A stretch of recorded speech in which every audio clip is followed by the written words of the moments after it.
No better time to talk about it than today. Happy Tuesday, guys. I hope you guys are having a good day. But today we got to talk about the sports card market and what's going on. Now, this isn't really necessarily my opinion. There might be a little bit of my opinion in this video every now and then, but for the most part, this is coming from the horse's mouth. And that horse is DJ. I'm not going to try to say your last name. Sorry, boss man. I don't want to butcher it. No disrespect to you. I think you're a dope dude. But this guy is a VP at Panini.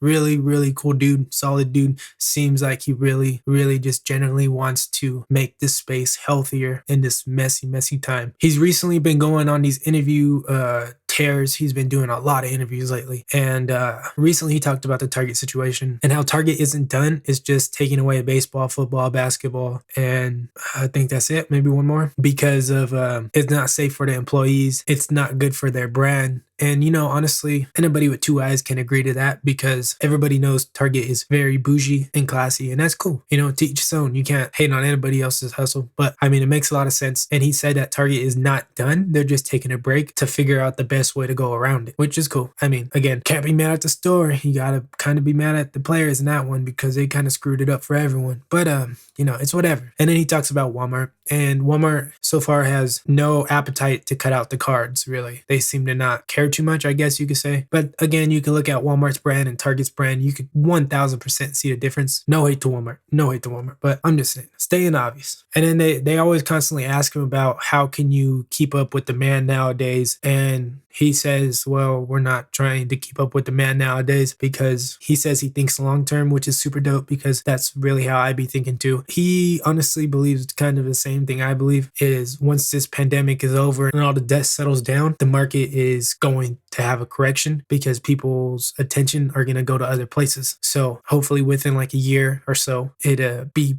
back to some kind of normal. Him and I both agree this market is not stable at this level. And he also talked about UFC cards. Truthfully, UFC cards are super sick. The Prism UFC, beautiful cards. He talked about having Select. He talked about having Chronicles. And he also said that they're going to have immaculate UFC cards. I'm hyped for those, honestly. If you haven't seen the market for UFC cards, it's insane. And second, UFC is just one of the biggest, fastest growing sports. Absolutely nuts. Also, I seen this rumor online. It said Walmart is going to mark up their prices to hopefully stop the reselling. But the thing is, like, if you only have so much supply, demand is way up here, and you mark up the supply for retail and everybody takes retail, resale is just going to be that much higher. So I don't know if that's necessarily solving the problem, because just like taxes, you can always find loopholes around it. And, you know, I'm in between on this, because you can't hate on somebody's grind. You know, if someone flips cards and they make money, well, so be it. But I think there should be morals in it. I don't think you should be able to be a millionaire off of cards, you know, to each his own. If someone waited 2 hours, 3 hours, 4 hours for these cards, it's only right they get paid for their time. Again, I don't really care. I buy slabs, and my thing is slabs. I love slabs. I'm barely getting into like sealed products, and I'm not ripping them. I'm not selling them. I'm just stacking them, just kind of enjoying it, kind of just like looking at them. But I don't know if prices going up are going to help anything. I think it's just going to boost up the resale market. And then that leads me to a point where, okay, so if prices go up in 2021, what happened to 2020 boxes and 2019 boxes? Do they move up too, or do they stay the same? I don't know. I guess it would be interesting to see within these next couple weeks to a month, or 2 months or 3 months, to see what Walmart actually does. What do you guys think about what's going on? Are you guys mad you can't get cards? Are you even trying Walmart anymore? Are you saying I'm over it because it's horrible? Or, well, I don't know. Well, you tell me what you're doing. I know what I'm doing. Don't know if it's right, but I'm having fun. That's what matters. Again, shout out to DJ. I'm not going to try to say your last name, because I don't want to butcher it, truthfully. But all due respect to you, man. You're a cool ass dude, and